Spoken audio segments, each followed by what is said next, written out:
साहिवाल से executive editor Pakistan Malik Imran सखला की report के मुताबिक अमीर जमात इस्लामी पाकिस्तान हाफिज नईमुर रहमान, अमीर जमात इस्लामी सूबा पंजाब जावेद अहमद कसूरी, अमीर जमात इस्लामी जिला साहिवाल तैयब महमूद बलोच।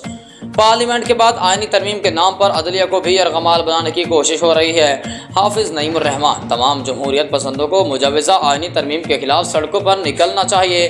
अपोजिशन पार्टियां आईनी तरमीम को मुकम्मल तौर पर मुस्तैद करें। हाफिज नईमुर रहमान री इलेक्शन का मुतालबा बूट पॉलिश करने वालों को मजीद मजबूत करने के मुतरादिफ है।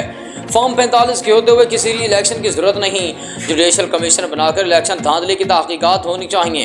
हाफिज नईमुर रहमान पंजाब में मरीम नवाज की हुकूमत तालीम से खिलवाड़ कर रही है।